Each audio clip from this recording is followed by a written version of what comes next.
So this is a second part of what the shiur that we started last week.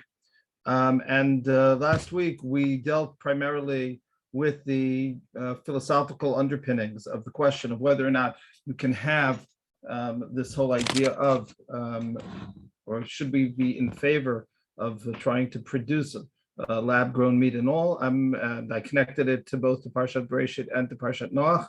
I'm not going to review that again. I want to begin with the halachic side, and begin with the halachic side here in preparation for this daf makorot. So I took the statement, the Zohar statement, and I translated it. There are a couple of paragraphs which actually I found in a newspaper article that had used their translation. So so some of them, this is mine, some of it is from that article. Be that as it may, just to look at the English side, and you can check it with the Hebrew. Developing lab-grown meat industry, it's not and, is poised to play an important role in food production in the near future. Over the last few years, as this technology has reached advanced stages of development, halachic decisors have deliberated as to the halachic status of these products without finding a consensus. At the beginning, the process, meaning, but when we talk about the beginning, we're talking about 7 years ago. We're not talking 8 years ago. We're not talking about decades ago. The beginning, the process of producing meat in this way was based on cells taken from live animals. The greatest rabbinical authorities were divided about whether the process and the cloning of cells voided their halachic status as meat, and about whether they must be banned or not, or considered meat. We will not rule in this matter. In other words, this statement, and this is something which is very important to stress, the statement which came out last March did not explicitly is saying we're not dealing with this earlier technology. And when I say the earlier technology, again, it's not an ancient technology. And also in all of the different technologies that are being produced, just saw an article that came out a week or two ago.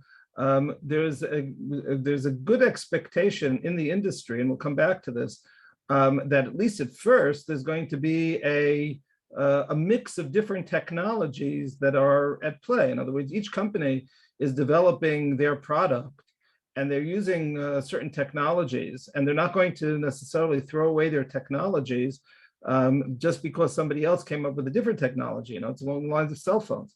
So, you have a Android and you have one kind of charger. You have an Apple, you have a different kind of charger. Everybody's going to, theoretically, we could all have a universal charger, but it doesn't work that way in terms of the, on the technical level from the commercial perspective. And the same thing holds true, I think, what's going to be here is that you're going to have a mix of technologies that are at play. That's something I think that the consumer needs to be aware of. In any event, but I think hopefully by the end of the year, I'll come back to that when I come to, I wouldn't call it my conclusion, but my observation as to what things are going on. In recent years, new methods have been developed to produce meat in laboratories based on cells that are not meat. In one, cells are taken from pre-embryonic cells in a fertilized egg. That's called a blastula. In other pre-embryonic cells are taken from a cow, and that's called a blastocyst. As we pointed out last time, basically they are the same. They're different organisms that produce these different pre-embryonic cells, but in terms of the nature, they're more or less the same. The differences on a technical level, from whatever I'm able to understand from the scientific literature, is that generally the blastula is undifferentiated, and the blastocyst already has differentiation, whether it's 8 cells, 16 cells, along those lines. But even though it's pre-embryonic already, there has been division of cells. The halacha has determined that the status of a fertilized egg is kosher and parav, and the same status should apply to a pre-embryo removed from a cow. Therefore, and we talked about last week just a little bit about the process in terms of them being able to flush fertilized eggs from these pre-embryos from the ovaries before they are implanted in the ovary. And this is something which has been done for some time already in the cattle breeding industry, just so that they're able to get the gene pool that they're interested in doing. So this is a question of taking that existing technology and applying it to here. Therefore, products derived from these cells and are cultivated on a vegetable-based platform have the status of kosher and pareve, despite their being identical in their makeup and properties to fat and muscle cells that grow naturally. Despite the end product's external similarity to meat products, it is no different in essence to the plant-based meat substitutes on the market. Therefore, it may be cooked and eaten along with dairy products without creating the mistaken impression that meat and dairy are being consumed together. And the signatories, we discussed who they were last week. I won't go through that again, but they're very significant poskim, all of whom, I'll just mention this one thing, but are considered to be significant poskim in the Dati, Leumi, modern Orthodox, whatever you want to call it, world. There are no Haredi poskim who are signed on this document, nor would necessarily I expect any Haredi poskim to be signed on a statement that came from Zohar. But that's so that's also something to take into account. And with to the best of my knowledge, there hasn't been any official psak that's been given by any Haredi Kashrut organization. A lot of the issues that we're going to be discussing today are raised by different poskim, and if you go surfing, and you'll find them being brought up in different Haredi blogs and websites, but there hasn't been, to the best of my knowledge, at least any official document that has come out along the lines of this document. There has been, this is, it's not exactly neither a Dati Leumi nor Haredi paper. There is a lengthy position paper, much lengthier than the Zohar paper, and the Zohar paper came out a little bit after that position paper that was put out by that was by an organization called Madat Torah, which is a kollel at here at Machon Lev, where Shivat Eretz Tzvi now located, and it's working together with the kollel that's at the headed by Rav Rimon. So that paper came out. Well, both of these papers, by the way, if you go online, if you Google, you'll find them pretty easily. That you can get the PDFs for both of these papers. The Zohar paper is 6 pages, 7 pages long. The PDF and the Madat Torah is about 100 pages. And you can take a look at them at your leisure. Neither of them, to the best of my knowledge, have been translated into English. So again, just to give a quick review of the scientific background of the cells, that what they're talking about in terms of the difference between cells being taken from a living animal as opposed to a pre-embryonic cell. So this is also, besides the source of them, it also impacts on the nature of the cell. These pre-embryonic cells are so-called totipotent, meaning that they are able to develop into any kind of cell in the organism. Generally speaking, the cells that have been taken until now are either pluripotent or multipotent cells. In other words, they've already become certain types of cells that are in the animal. In other words, let's say muscle tissue cells and the like, and they were and are being cultivated on different platforms to allow for them to grow into a mass of tissue that will turn into meat. So that's basically the background. We have a halachic statement of Zohar, specifically with regard to cells coming from the pre-embryonic blastocysts, which and deliberately not ruling with regard to cells that are taken from living animals. And now let's take a look at the different halachic issues. And we certainly don't have time to go through all of the halachic issues here, nor do we have time to go into any of the halachic issues in the full depth that they deserve. But to give an overview of the major issues that are been discussed in the poskim over the course of the last, I think the first article that came out about this was in 2013, so close to a decade of halachic literature that has been devoted to this. and including those last two statements which came out within this last year, just a few months ago, just to see how they are dealt with. So the beginning which we just touched upon the very end of the shir last time, and now we'll start again from here. And this is the question of hayotze min tameh tameh. Right, that when we talk about something which is derived from an animal source or from a source in general, so even though it is a derivative, it is considered to have the same halachic status as the source material. And this is found already in the Mishnah in Bechorot, source number 4, Behema tahora she'alda k'min behema tme'a mutar ba'achila. So if you have an animal, which a kosher animal, which gave birth to a fetus, which has the simanim, has the indicative signs of a non-kosher animal. You have a cow which gave birth to a calf, but that calf has fused hooves or doesn't for some way chew its cud or whatever it may be. So nevertheless, the mutar ba'achila, we view that calf as being a calf, and we don't view it as being some kind of new species, which would be tameh. Similarly, tmeya she'alda k'min behema tahora, if you have a non-kosher animal which gives birth to some kind of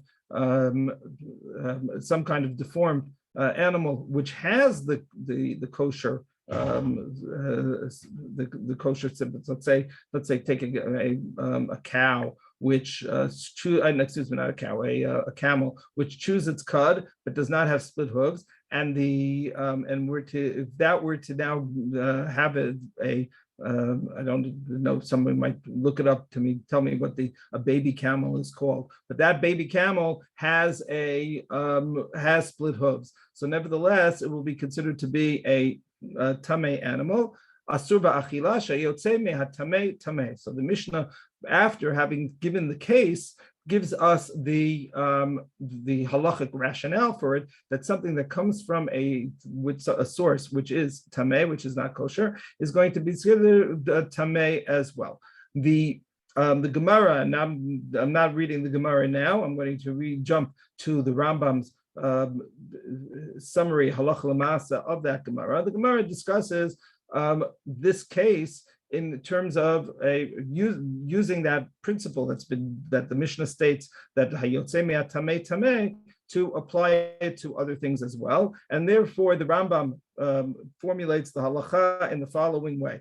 Perek Gimel halacha aleph and vav, here in the halachot, the ma'achalot asurot, the Rambam says, kol ma'achal, source number 5, kol ma'achal hayotze min haminin ha'asurin shlokin al achilatan, any food which is derived from a non-kosher source, which the penalty for its consumption is malkot, is lashes, Hare oto hama'achal asur bechila bin Torah, so that is forbidden min Torah. Kagon chalav behema v'chaya tmeim.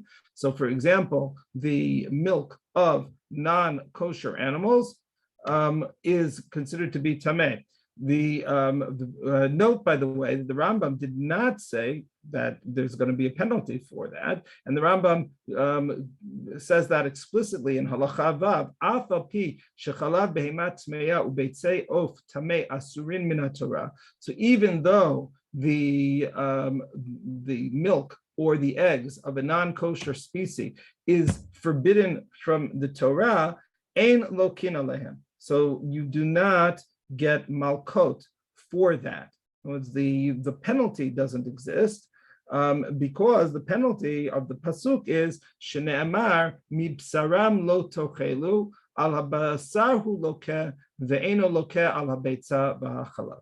So the drasha which we have is that you are liable to receive the penalty for something which is meat, the actual source. So if you're eating this non-kosher bird, you're eating the ostrich, but if you make yourself an ostrich omelet, so then you will not receive malkot, even though it's an isur min haTorah.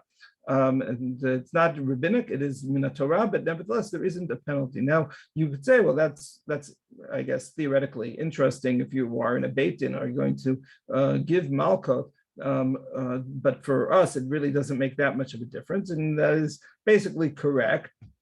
However, in terms of the rationale, and I'm not going to, just so that I can, maybe I'll come back to the Rav Chaim. Rav Chaim already says this concept in a certain way on this halacha. I'm going to skip to the way that Rabbi Bleich in the article, as I said, this is the first one that I saw back in 2013 in Tradition.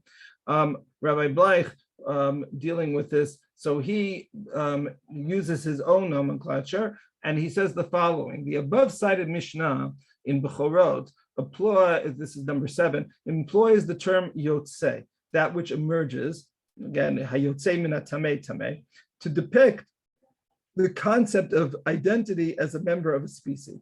It may be convenient to describe this category as yotzei 1, in order to distinguish it from a different category of yotzei to be described presently and which may be labeled yotzei 2.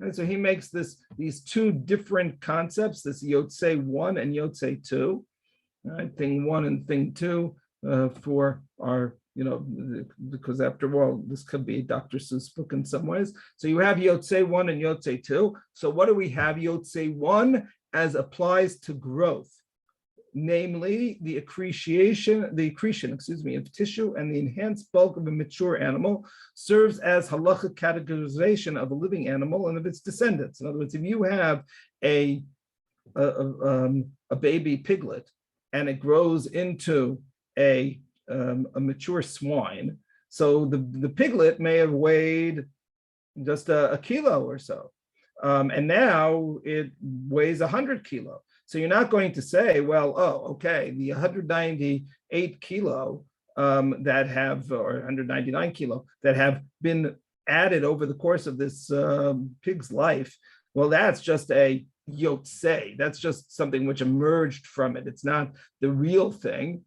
But rather you're going to say that it is a pig in of itself. That's and it's not a and that's what we have right there. On the other hand, if you and similarly, if you're talking about, when you talk about the descendants, what it's saying is that, okay, if you have an animal that's born to a camel, if you have an animal which is born to a cow, it's going to be a direct descendant, the yotzei 1, of the mother animal.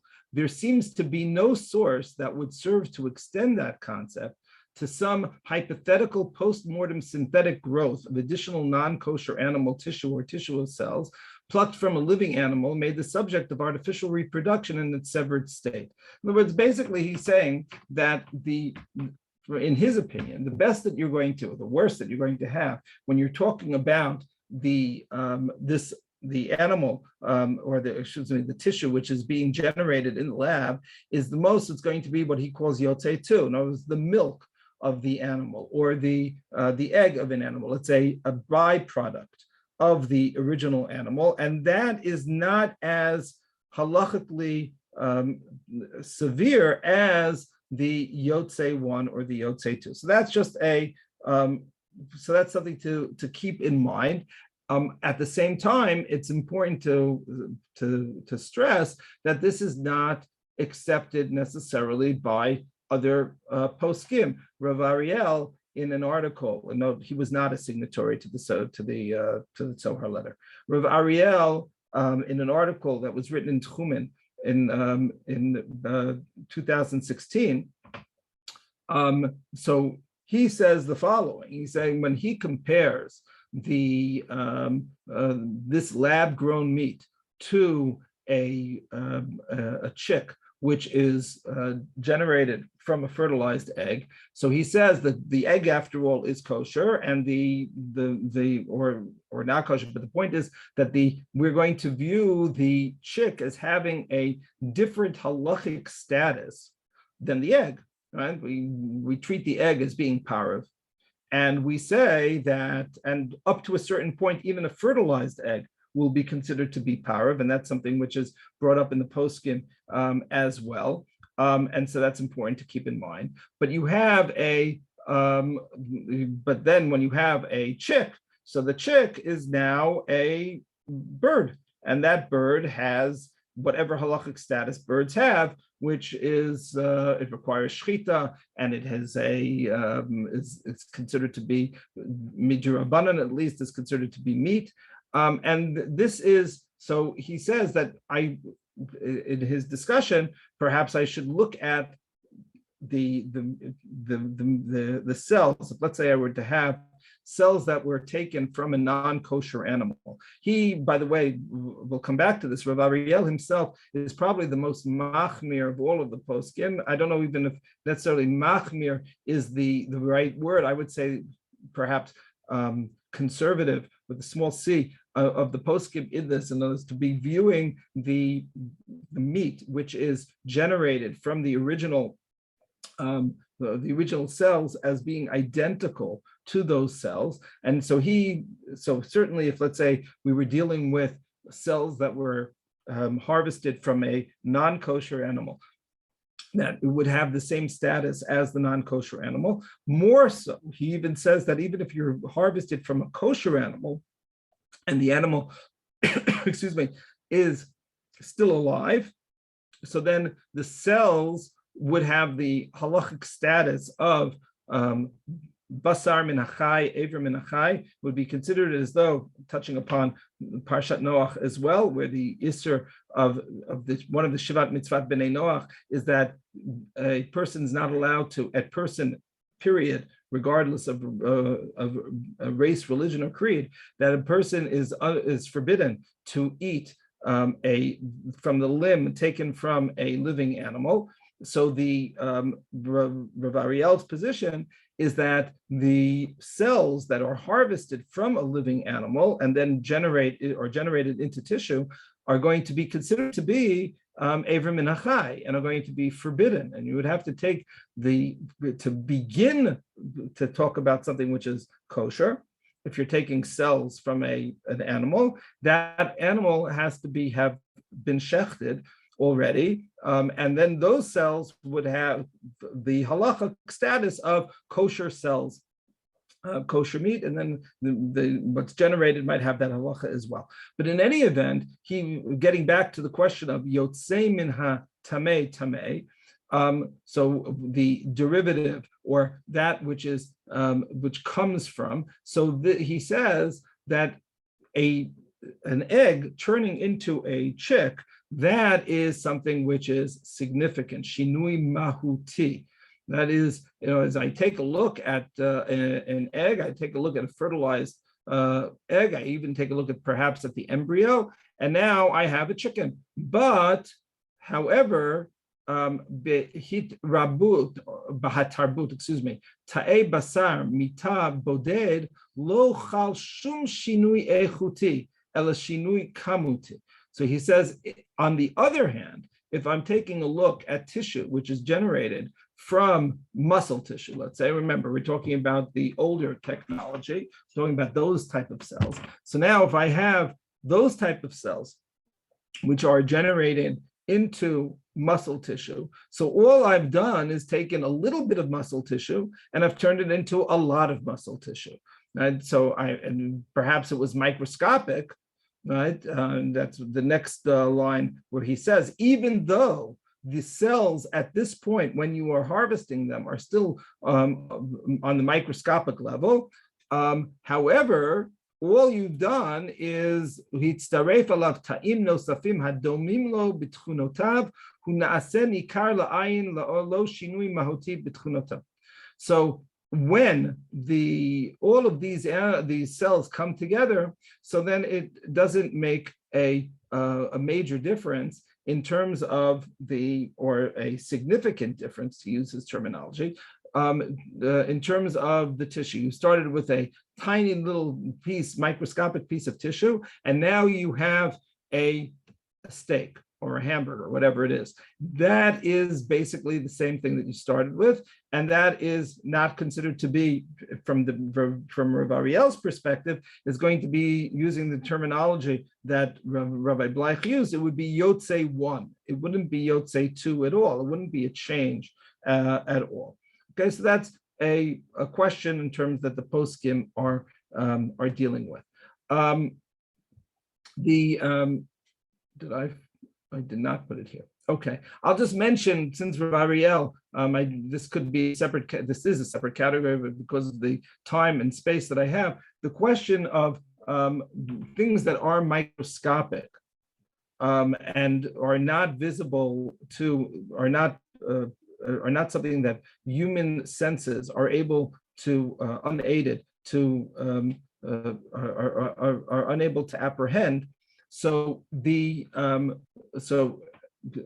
of you may be familiar with the idea that halacha generally does not deal with those things that are on the microscopic level. If we did, we would have all sorts of problems in terms of the organisms that we are, perhaps I am, as I speak, am consuming from the air around me, and which in theory aren't kosher. Right, but I don't view them as being significant because I can't see them, and this has ramifications in terms of not needing to take an etrog and put it under a magnifying glass or a microscope, not to try to see if in our square based on if I were to be looking at using different instruments to see is it a perfect square or not. All of these, or cube would be the better term, because this is, when we talk about the way that the halachic system works, it uses the tools that have been around for the last 3,300 years or so since the Torah has been given, and that is the basically human senses and not other tools. So I could make an argument that if I'm dealing with anything which is on a microscopic level, so it has no significance to begin with. And there are those who make that argument. Rav Ariel is saying that's not true, and there are other poskim that say this as well. They rely on a tshuva of Rav Shlomo Zalman Auerbach. Basically, the argument is that even if things are themselves microscopic, but they have, and this is just the term that he used in terms of the idea that it becomes nikar la'ayin, it becomes at a certain point, by virtue of its growth, it becomes something which can be seen. So then, even though I'm working on the microscopic level, but the resulting product is not on the microscopic level, it's not viewed as being microscopic. It's being viewed as being something which is nikar la'ayin, something which is visible, something which the halacha deals with. Rav Shlomo Zalman's tshuva was with regard to gene splicing, and whether that would be automatically okay, forgetting about other issues that might be involved, because it's being done under the microscope. So his argument is that since if I were to splice some kind of gene into, let's say, a fish gene into a tomato, so then since it becomes a different kind of tomato, in fact, some people might call it now a tomato. So if you were to have that, then it's not something which is considered microscopic. That was Rav Shlomo Zalman's chidush, and many poskim accept that, and that's one of the issues which is under debate when we're talking about the status of the lab-grown meat. So you see clearly how Rav Bleich on the one hand falls in one direction, and Rav Ariel on the other hand, in terms of just understanding how the things that are derived, how we should view them. Do we view them as basically just being, the way that Rav Ariel says, just a very tiny piece of meat, or do we view it the way that Rav Bleich says, as being something which has changed, and once it's changed, so then it is now it may have the Yotze 2 category, but it is not Yotze 1, or it might not even have Yotze 2. That we'll continue with as we go on. So now we reach the next point that needs to be dealt with. Even having said that, let's say if we were to take the Rav Ariel's position, the more conservative position, that we are viewing this meat cell, and as I said, we're talking about the older technology where we're dealing with cells that have been taken from an organism now and not taken from a pre-embryonic cell. So if I'm now viewing this as just continuing to grow, then I come to the conclusion that it should have the status of the original cells. But there's another halachic concept, and that halachic concept is called Ze V'Ze Gorem / Panim Chadashot. The idea being that we know that there are things which have multiple sources, that and the different sources merge in some way to create a new product.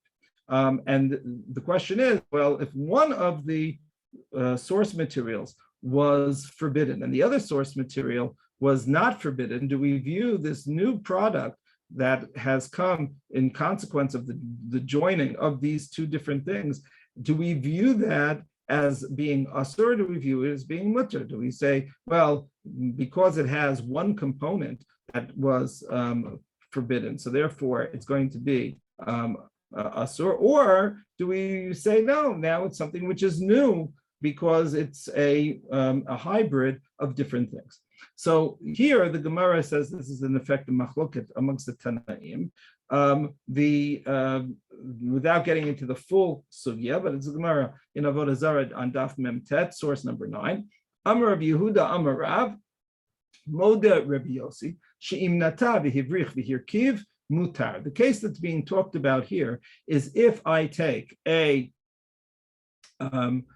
something which is in itself, which is asur. Let's say I take a vine, which is orla. And the halacha is, as you know, that that trees and vines that are less than 3 years old have this halachic status of orla. So if I have a grapevine or I have a sapling which is producing fruit, the fruit those first 3 years is considered to be asur. What happens if I took that sapling and I somehow grafted it onto, these are different forms of grafting, won't get into the details now, but I grafted it onto something which was permissible. Right? I took this vine and I grafted that vine onto an older vine. And now the new vine, the younger vine, is producing, it's connected to the stock. And it's not kilayim, it's not different species that are involved here. I have an older stock of grapevine, and I graft the younger vine onto it. I was just this past year, I was in Italy, in Tuscany, and in one of the kosher vineyards there, they basically said this is what they do because there was a blight, and so they needed to use a different variation for the stock of the grapevine itself, which was not susceptible to this particular blight, and then they grafted the kind of grape that they wanted to produce onto the stock. So this is something which is done even in modern vineyards as well. So if I were to do such a thing, what would be the halachic status of the grapes that are produced from this younger vine? And the answer is mutar. It's permissible. Even though the grapevine itself is orla, since it's grafted onto a stock which is not orla, so the vine is permissible. The Tanya Nami Hachi Moda Rabbi Yossi Shim Natavi Hivrich for your kid Mutar. So we have it's not only Rabbi Yehuda's statement with regard to Rabbi Yossi, it is a Braita as well. The Chi Tema Shani Le Rabbi Yossi Ben Shar Isurin Lavodat Kochavim. So perhaps because the source is dealing with something which is, if you have material which had been used for avodah zarah, it becomes been used for pagan practice, it becomes forbidden. And so now the Gemara wants to say, because that was the original source case, but they are getting into the actual case, that this would perhaps I can differentiate what is the nature of the issur that we're trying to somehow dispose of. If it's something which is based on avodah zarah, based on its having been used for pagan practice, that's going to be more severe. So the Gemara says, no, that's not the case. And this is just to show you how accepted this principle is. Hatanya, and here's the Braita. Sadeh shenizdabla bezevel avodat kochavim v'chein parash nitpatma b'karshinei avodat kochavim. So if I have a field which had been fertilized with fertilizer that was asur, that had somehow become attached in some way to pagan practice, and the fertilizer is forbidden fertilizer, or the feed that I'm giving this animal is forbidden feed because of Odat Kachavim. But now the field, by virtue of having this fertilizer, is producing a yield. The cow, which is now a fatter cow because of the feed, which was asur. So do I say that I have to look at to see whether every cow that before I take a steak, what was the feed that went into that animal? If it was somehow forbidden in of itself, perhaps it'll be forbidden for me now to eat it. So the Gemara says that's a machloket tanaim. Tani chada sadeh tizra parat yishchat. So one Braita says that you can now, having fertilized the field, you can go ahead and plant in that field. Similarly, having had this cow fattened, so go ahead and shech the cow, because the field are not the components. Just I take a look at that cow and I say, oh, it is 80% cow and 20% feed. No, I now look at it as 100% cow, and the cow is permissible. But Tanya idach. And there's another Braita that says, no, this other Braita says the cow should, the sadeh tavor, the sadeh has to be left barren, left fallow, and the cow has to basically have to wait for the cow to lose some weight and then fatten it up with kosher feed. So the Gemara wants to say that my lav ha Rabbi Yossi v'harabanan. So the Gemara says it's a machloket tanaim, but the halacha is like Rabbi Yossi, that that this is permissible. Maybe I'll make it green because of the earlier one. That this is permissible, and this is 100% okay. That is the halacha which is accepted. The Rambam, again, both in the Rambam, I won't even read the Rambam again because I want to get to all of the different cases. So the Shulchan Aruch here, number 11, says the following: Asur lita prishal orla. So it is forbidden to plant. If I have let's say now I have a peach, which is an orla peach. It was harvested from a tree, a sapling, which was less than 3 years old. And now I planted that peach. So it's l'chatchila, one should not plant the peach because one is not supposed to derive benefit from orla. However, im nata haperot shiotzot mimenu mutarim. Zelazeh gorem mutar. Umutar. So when it comes to the fruit, since the fruit itself is asur b'hana'ah, so one shouldn't plant it l'chatchila. But if you did plant it, so once it is now a sapling in its own right, so the fact that it came from the pit of a forbidden fruit, right? This is the question of forbidden fruit, which is used in that metaphor and used in all sorts of things in science, in literature. But here it's literal, right? I have the seed of a forbidden fruit. It becomes the apple that grows not from a peach pit, but from the apple seed. That is going to become a permissible apple because it's not just the seed. It is getting its nourishment from the soil. There's going to be all of the photosynthesis that went into the plant itself, and et cetera, et cetera. This is a case of zeh v'zeh gorem. These are two different causes, and it becomes mutar. So and similarly, he says mutar lita yichur shel orla she'en orla ela b'pri. But now, when it comes to, if I take not the fruit of an orla tree, but which is forbidden, and therefore it's asur l'chadchila to plant. But if I'm taking a shoot of a forbidden tree, I take the branch of this orla tree and I graft it onto the stock of another tree, it is permissible to do that l'chadchila because the Isser and orla only applies to the fruit. It doesn't apply to the tree itself. There isn't an Isser hana. I'm allowed to, let's say, cut the orla tree when it's less than 3 years old and use it for firewood. The Isser is the fruit that's going to be coming from it.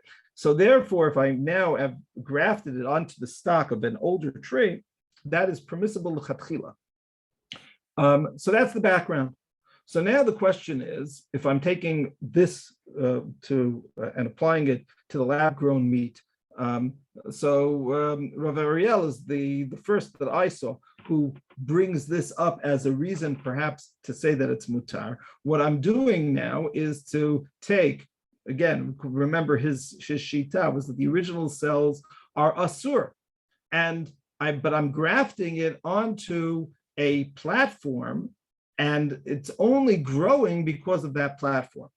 And so so I might say that even if the cells themselves, are forbidden, nevertheless, I'm going to view this combination of the cells plus the platform as being something which is permissible.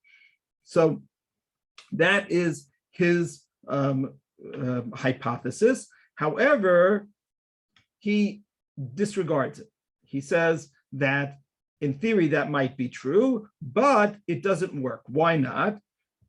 Because the Lieter Hesper, to explain this fully, Gidra shel zriyahu ha'itmazgutam shel hazra'im bekarka v'hitpatlutam ba. What happens when I plant something? When I plant something, so then I am making it into I take the seed, and the seed in of itself breaks down, and in the ground.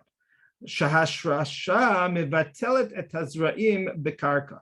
The rooting of the seed, the germination of the seed and its rooting into the ground, basically nullifies the seed as being a separate entity. Okay, so that isn't what goes on here. It's true. Omnam, indeed. Ikar ne'elam ve'enenu. It's true that the original cells have disappeared, and I don't know where those cells are. Imkein dino l'chora kedavar shezara kala. So I might say that the original cells are like the seed, and they basically disappeared, and as a result, the resulting meat is going to be mutar. Ach me'idach davar shezara kala batel karka upanim chadashot ba'u lekan ve'ilu benosei didan ein ishtashut b'matzah ve'ein kan gidul chadash. So what he says is that there's a major difference between them. The difference being that when I am working with the when I'm working with the seed, by virtue of it having taken root and basically breaking down in the soil, so the mighty oak that came from that tiny acorn, the acorn is gone, and now it's just a mighty oak. But here, the original cells, I might not be able to point to which were the original cells and which are the generated cells, but they're identical cells. So as a result, I can't say that this is Zev Zegorem, because this is just the continuation of the original cells. That's his argument. Rav Weitman, in an article in the very same edition of Tchumen. There are about 4 or 5 articles in that edition. Tchumen dealt with it. I don't think they've revisited it since, but back the first article was printed in Tafshin Ayin He in 2015. The subsequent volume of it's an annual volume. The subsequent volume in 2016 had 4 different articles working off of the original article. And so Rav Weitman, in his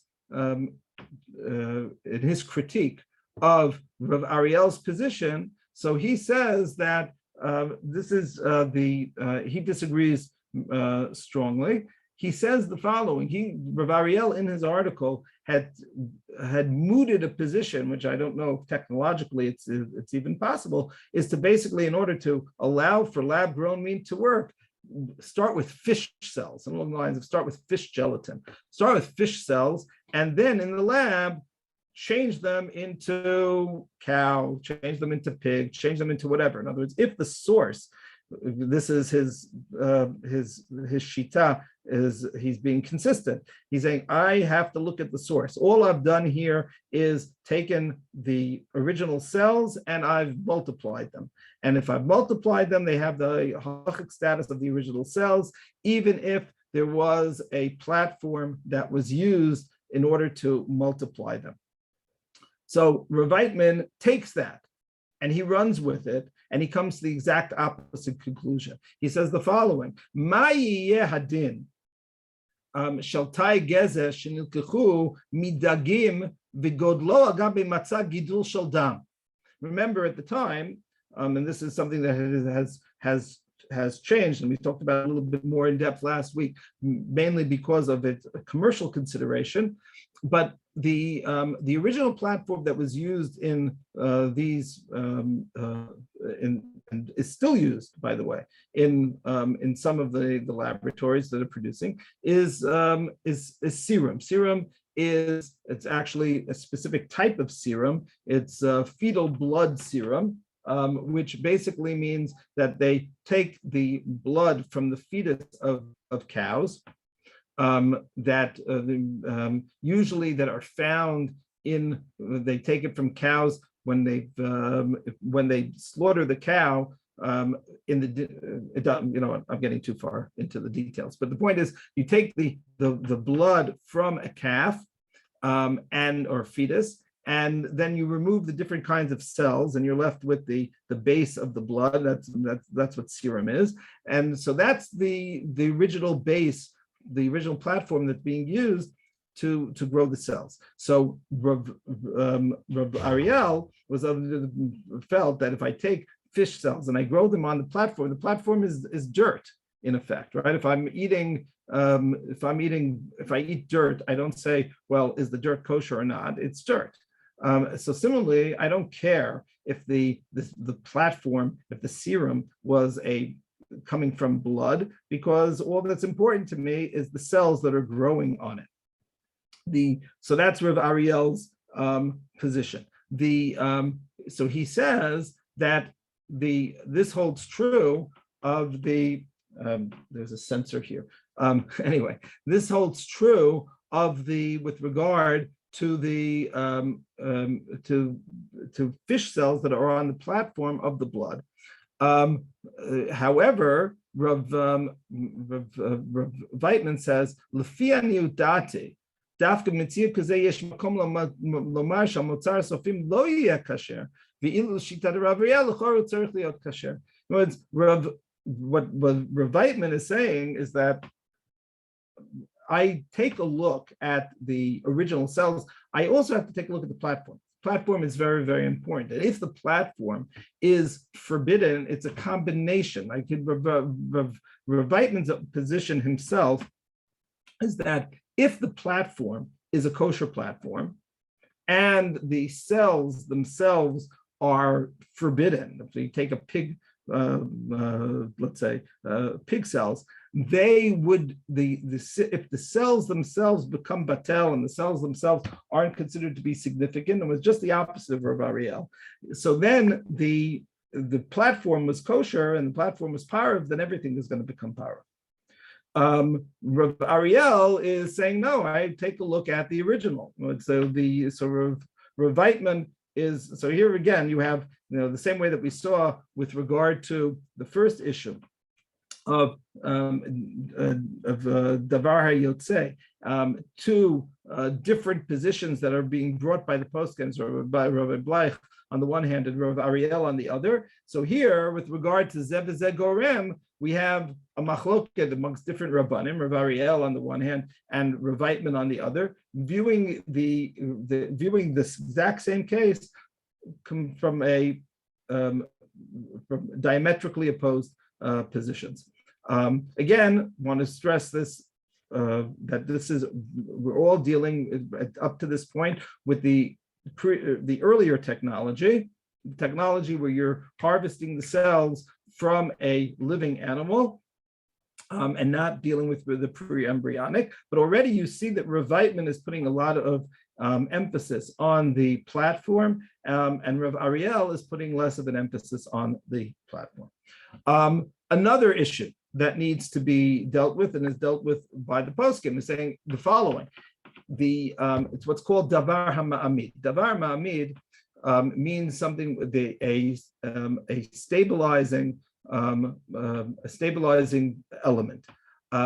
The halacha is, and this is the classic example of davar ma'amid, as many of you, maybe everyone here is familiar, that when we talk about in Hilchot of Kashrut, there's a notion of bitul, of nullification. When things are mixed in to a larger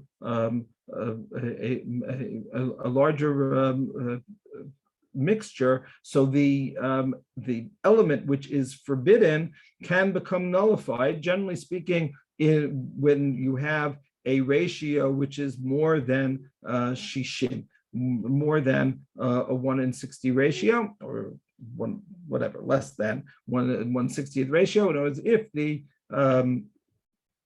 if the material which needs to be nullified is less than 1.6666%, once to that 1/60th, that becomes nullified. There are exceptions to this rule. One of the major exceptions, what's called davar ha'ma'amid. If that element which you're trying to nullify is something which is a catalyst, is a stabilizer for the entire mixture, that without that ingredient, the mixture would be significantly different, perhaps irreparably so. So then I can't pretend, because what does bitul mean? I know that there is if let's say I take meat and milk together and I mix a little milk into a meat spaghetti sauce. So I know there's some milk there, but if it's less than a 60th, it goes back to what we were talking about, human senses. Generally speaking, I can't taste that milk anymore.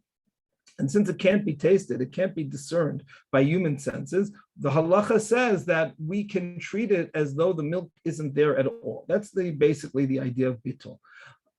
However, if I take that same element and now I look at this, and there's the classic example is the case of cheese. Im hamid, the Shulchan Aruch. I mean, as I said, there's a great deal of literature on this, but this is the core halacha. Im hamid gvina be'or kevat kshera. Yesh batam basar asura v'im lav muteret.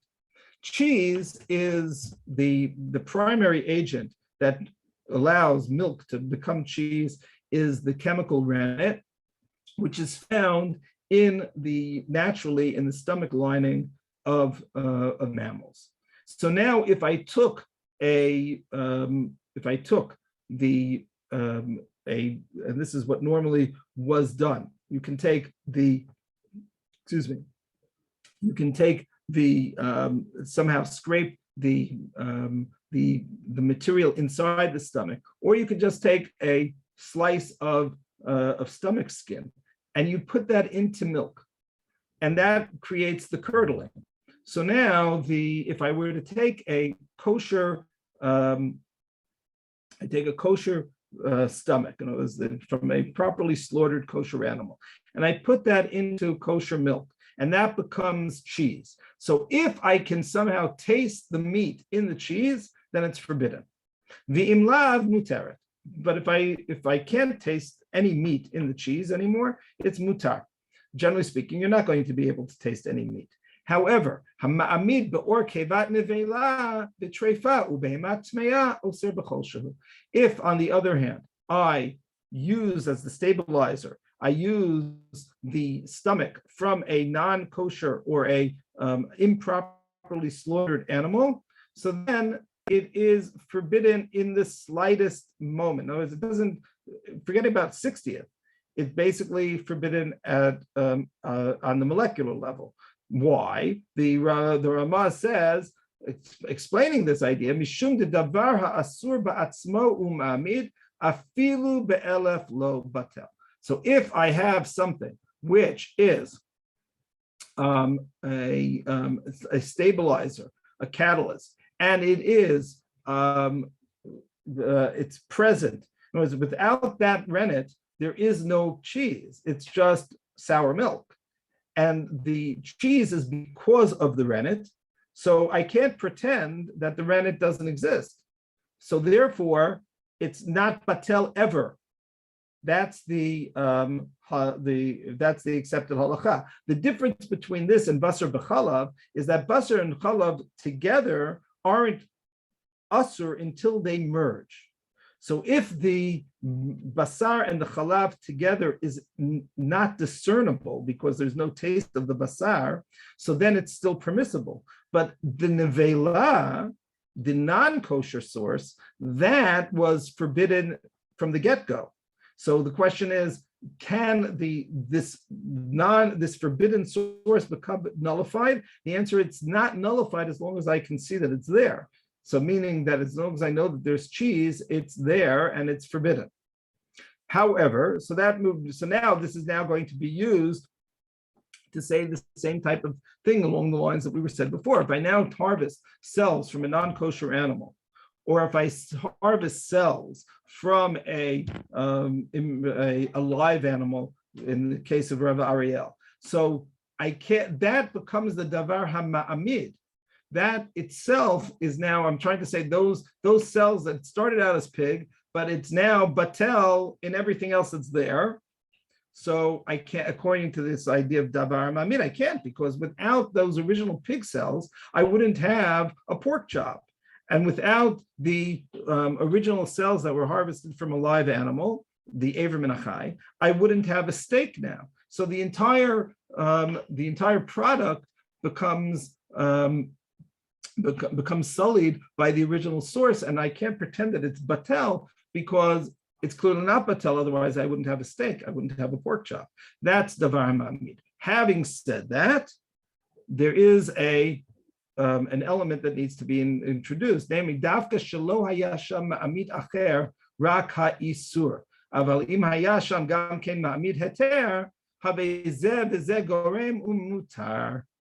So, having said that, that's assuming that that's the only catalyst. But if there are other catalysts that are involved, then this is the argument. Reitman has this argument as well with regard to the element of saying, even if you're going to say that those original cells were forbidden, but nevertheless they're being mixed in without the platform that was being used, that then it would be forbidden.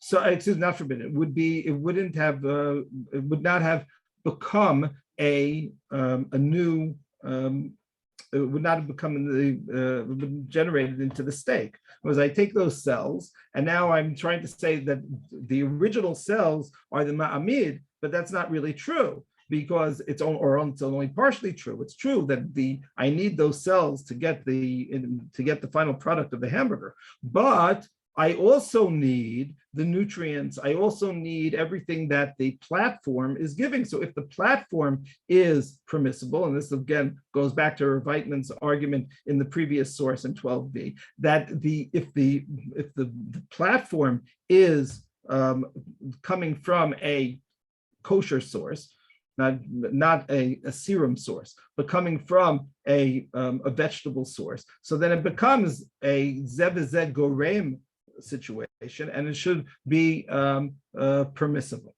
So this is also another issue that's being raised. So that even again, and I'm stressing that that even though we're dealing with the cells, which themselves might have been problematic, we're not even at the point of dealing with the pre-embryonic cells. So it still might be okay as long as the platform is a permissible platform. However, if I focus primarily and I view the platform as being neutral, the way that Rav Ariel does, and he doesn't even care if the platform is coming from the blood cells, because it's basically just the platform. It's not part of the resulting product. So then I focus on the original cells. And if I'm focusing on the original cells, then I can make a good argument that it is indeed a davar hama'amid, it is indeed a catalyst, and I have to focus on the nature of the original cells in order to come to a decision with regard to the product. So here, again, you're seeing the same kind of machloket at play. Am I focusing primarily or only on the source material, the original source material, or am I giving a great deal of significance to the platform on which the cells are being cultured and are creating the resulting product? One last issue before we get to the pre-embryonic cells. We have 17 minutes left, so let's try to cover the ground. There's a question. Let's say that Rav Weitman is right, and let's say that it is permissible. Am I allowed to do this lichatchila? There is a gezerah d'Rabbanan, and it's important to stress that it is rabbinic. The gezerah d'Rabbanan says, and here, without getting into the background material, ein mivatlin isur lechatchila. One is not allowed to take an isur let's change the color.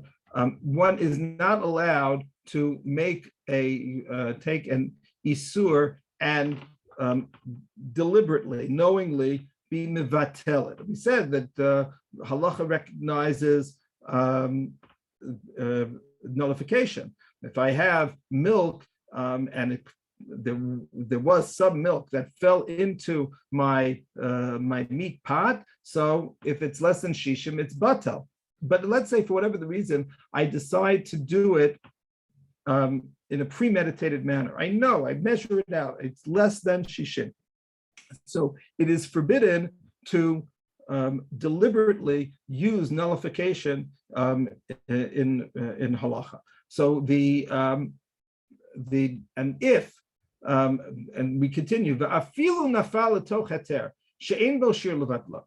So the Shulchan Aruch continues and says, let's say some milk fell into my pot. It was unintentional, but it was more than shishim. It was 3 or 4%. And now, ein mosifin alav heter kedei levatla. It is forbidden for me to now add more of the heter in order to be mevatel. Okay, so not only am I not allowed to add a small ratio of forbidden material into a product which is kosher, I'm also forbidden to add kosher product in order to create the bittul situation. Avar ubitlo, o sheriba ala. So let's say I say, okay, Rabbi, it's asur to do that. Okay, got it.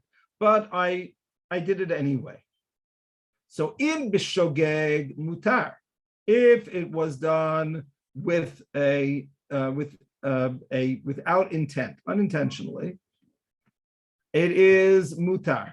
V'im b'mezid, it's asur. If it was done intentionally, so then it is the resulting product is asur.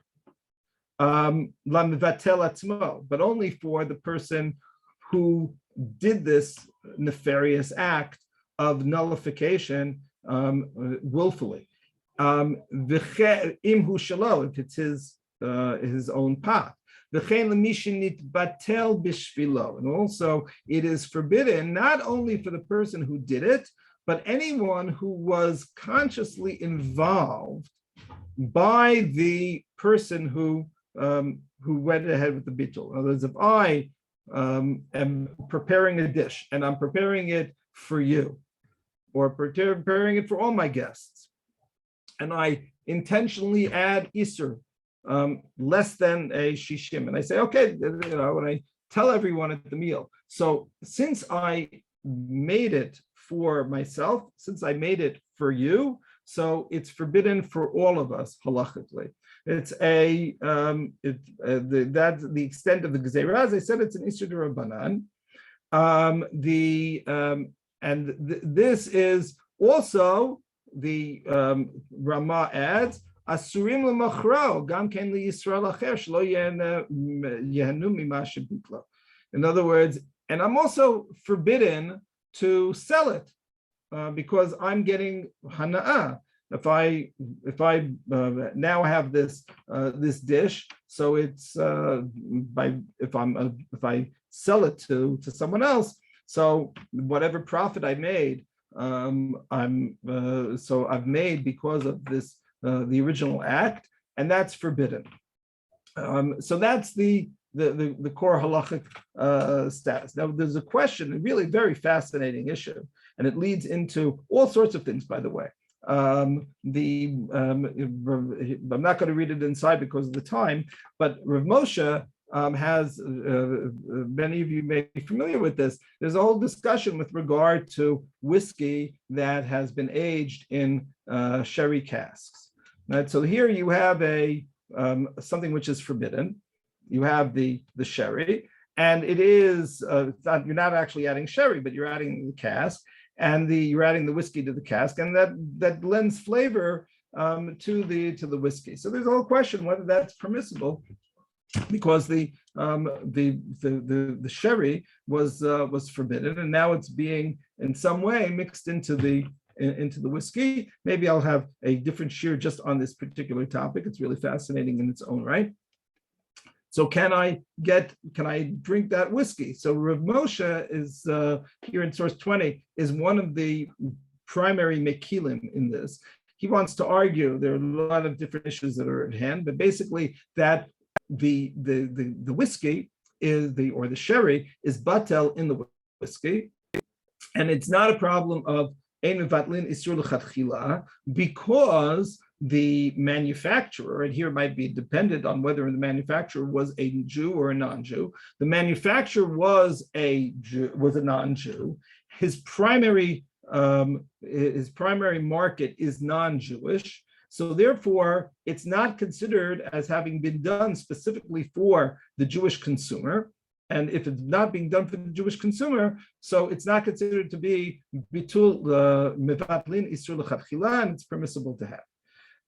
The Rabbi Akiva Eger, source number 18, is the one who's most machmir here. He says, "Mi shedit batel b'shvilo v'im bitel al astam l'mi sheyirtzeh liknot harei zenaseh b'shvilam b'yichud v'asur l'kulam." Very, very interesting argument that Rabbi Akiva Eger has. He basically says that in a commercial setting, if I'm any process that I have in the manufacturer, which is being done with the intent to sell the product, but it's not the situation I cook something in my own home and now somebody else who I wasn't thinking about comes in and wants to eat my spaghetti sauce.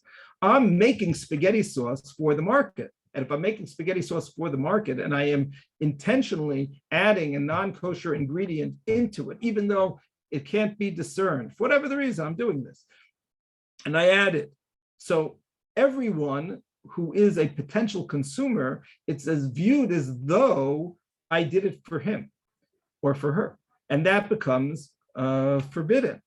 So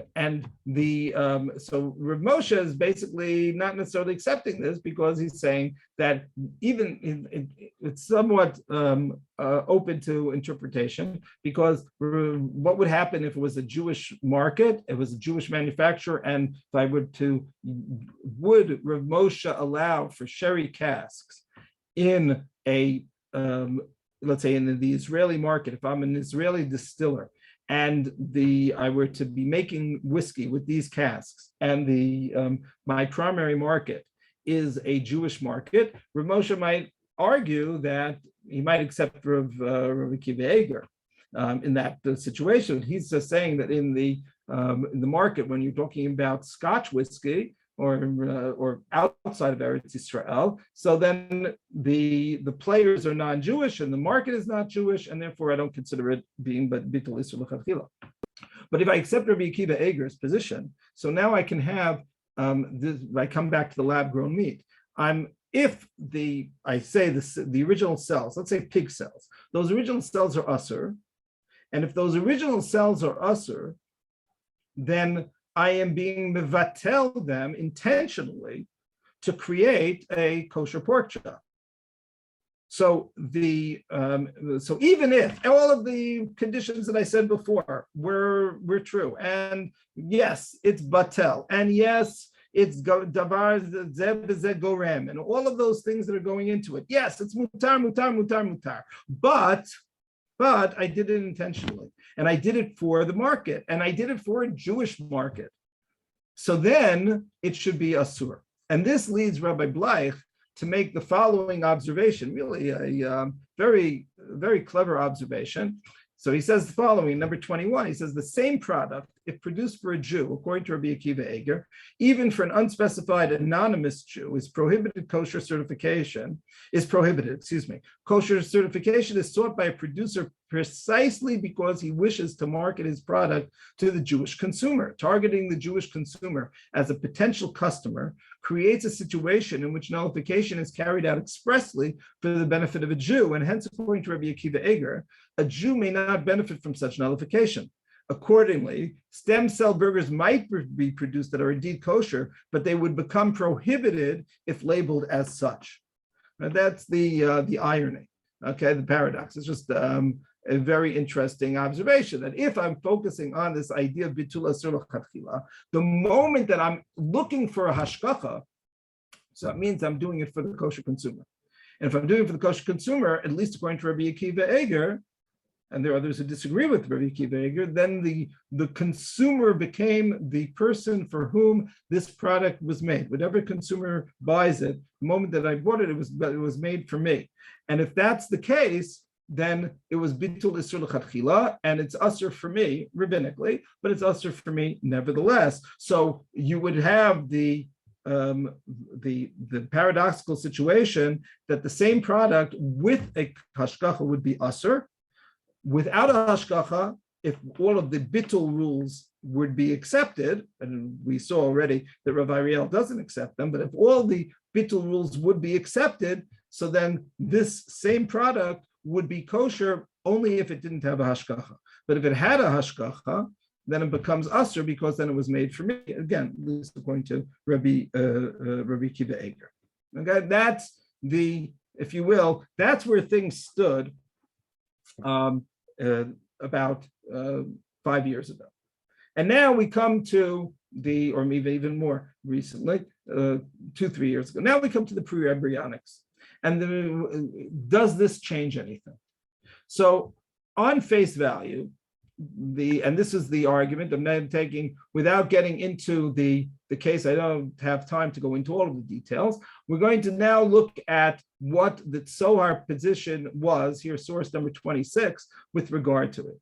They want to claim that based on a case in the Gemara, which deals with it's a little actually a little disgusting case, is that there is some kind of secretion that was left over from sexual relations of deer, and the secretion is something which is still visible, and people actually ate it. And this, the question is this considered to be asur or not? And the Gemara says that it's not asur because it's just a secretion. The term that's used is pirsha ba'alma. Pirsha ba'alma means it's only a secretion. In other words, not everything that's in an animal is asur. Things that are coming from, there are different secretions, cells, tissues, without getting into all the details now. Let's say, for example, just a hoof, for example. Things that aren't edible in their own right are not, even if they're coming from a source which is not kosher, they are considered to be material which is not asur at all. The argument is that mistaber shebalutztit shenotzar mitoch chibur shel zera ubeitzit sheterem hirshreshu kalul afhu b'hagdaraza. So this is their primary argument. And then if we had a little more time, we get into some of the variations on the theme. But basically, if the original source, everything that I said until now was assuming that the original source was problematic. And perhaps it can be nullified, perhaps it can't be nullified, perhaps it changes, perhaps it doesn't change. Perhaps it is merged with other permissible materials and therefore becomes permissible. All of these things are possible, and different poskim take different positions on it. But they say that here, everything should be okay, because the original material is not a problem. The original material has this status. What you would think of when the Gemara talked about Yale the Yachmurta, the secretion of the fallow deer. Was there any time that it was going to become halachically significant? So its time has come. It's now, we're going to view Balsitis as basically being this same type of secretion. It is a permissible secretion to begin with. It is now being cultivated on a vegetable-based platform, so the platform is okay. So regardless of whether I care about the source or I care about the platform, the different opinions that we've already spoken about, regardless, this is okay with down the line. So it's all parav. If I'm taking a blastocyst from a pig, it's parav. If I'm taking the vegetable base, it's parav. Parav plus parav equals parav. That is their primary argument, and it's a pretty convincing argument, to be honest. Having said that, there are those who disagree, and here Rabbi, who was actually this is in the Zohar paper, they take into account Ravai's position and they disagree with him, but he wants to argue that Ravais wants to say that no, there's a difference. Secretion is just that. Kevan, but here we're not dealing with the secretion. We're dealing with a fertilized egg. And when you're dealing with a fertilized egg, fertilized eggs are not secretion. And his argument for that is the following. That's a chidosh, but it makes sense. And this is the following. Nigud lezera lo nitan lomar shabeitzit hi pirsha perish ba'alma havchana zo tole be'uvdot habiologiyat b'nigud l'tayei hazera hamitchadshim kol hazman kol habeitziot nimtzaot beguf hanekeva misha'a shehi nolad. That the difference that Rabbi wants to say is that if I'm dealing with an egg, so the egg is part of the animal from birth. Right? There is mammals have a certain number of eggs. Female mammals have a certain number of eggs in them, and they're born with them. And so you can't view the egg as a secretion. The egg is a part of the mother animal. And if I have a fertilized egg, even if it's at that stage, I can't call that perish ba'alma. I can't call that it's just a secretion. And that is going to be then I'm back to square one. Now I have to now look at the source material and ask, did the source material come from a kosher animal? Did it not come from a kosher animal? Did the source material come from an animal? Is that going to be considered? It'd be hard to call that Aver min achai, but maybe. In other words, I'm back to the idea of calling it the source of the original animal, and it's not just perish ba'alma. It's not just a secretion. From other elements in that Gemara, which we don't have time to touch upon, there are rayot against Rav Weiss. Even though the svara is a powerful svara, there are a parallel case in the Gemara is with regard to the fetal sac of a donkey. In other words, an animal gives birth. You have the baby donkey, and it comes in a fetal sac. The Gemara seems to say that the sac itself is not usher. And you can use that sac because it's not something that people eat. It's not considered meat, and it also calls it perish ba'alma.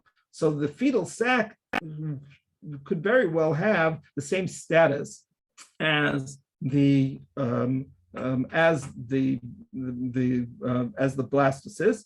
And if the Gemara considers that to be parov and mutter, so then we should make the same argument with regard to the egg of the animal, and that's really where, if you will, the machloket lays, and you can now understand where the position paper of the Tzohar Rabbanim is coming from. That if you are using blastocyst and if you are putting it on a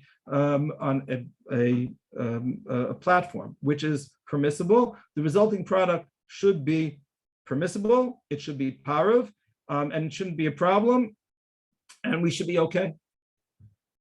Rav Shechter, in an unpublished letter, and I didn't see the letter itself, I only saw the letter being quoted. So Rav Shechter has I think, an important argument. Rav Shechter says that basically, I think he would agree in principle with the argument of the Tzohar Rabbanim. Again, he wasn't I don't know if he was whether he was consulted, but he would agree with it. But he says it should be perhaps like we should treat it like the flesh of fowl. As we know, chicken is not meat, but chicken is nevertheless considered to be meat on a rabbinic level. Fish is not meat, but we don't treat fish as meat on a rabbinic level. But the Chachamim did feel that the flesh of fowl is close enough to real meat, mammal meat, that we're going to treat it like mammal meat. Rav Shechter wants to argue that if that's the case with regard to the meat of fowl, so we certainly should say the same thing if we're dealing with the meat of mammals that just happen to be created in the lab. Even if you want to say all of the things that I've said until now, but you should still treat it, at least rabbinically, as meat. And the question then would become, with regard to Rav Shechter, is do we make these kind of takanot today? In other words, it's true, maybe this would have been a machloket 2,000 years ago in the time of the Tanaim, but today we don't make takanot. Or do you say that the principle of the takana of the gzeira is clear, and we should apply it? We're not saying that this is different than fowl. We're simply saying that it's an extension of fowl, and the same way that we wouldn't eat a chicken cheeseburger, we shouldn't eat a lab-grown meat cheeseburger either. That's really what it comes down to. As I said, it's an open question, and it's something which I think a consensus is going to develop when this becomes commercially produced. I will say one, in my opinion, and it's only my opinion here. I think that, not saying that Rav Schechter is right, if you will, halachically. I will say that taking that position, considering 3,000 years of Jewish history and Kashrut history, considering the fact that there are so many different technologies that are being sorted out, and that, if let's say 10, we revisit this we started this 5 years ago, and then we'll revisit now 5 years from now. And things are now on the market. And some of those products are, the technology is the Tzohar technology. And some of the products are the other technology. And some of them have hashgachot, some of them don't have hashgachot. Some of them have hashgachot from some agencies and some of them don't. Some are treated as parav and some treated as meat. And some of them really are meat according to all the dayot. So that's a very confusing situation. Very confusing situation. I think that makes sense, as long as things are up in the air, is that, and you don't want to necessarily throw away, as I said, 3,000 years of Jewish history, and Jewish practice, that treating it as meat, at least on a rabbinic level, or treating it as its source on a rabbinic level, might make sense. I don't know what will happen. Right? I look forward to being able to hopefully revisit this in a few years and seeing how things turn out. I will say that whatever I think is decided now is going to really be determining for the long-term future. And whatever consensus is finally come to in the next decade or two with regard to this kind of meat, probably will hold for the next 100 years after that. Sorry that I went a few minutes over time, but just wanted to finish up. And thank you very much, and Shabbat Shalom. Shabbat Shalom.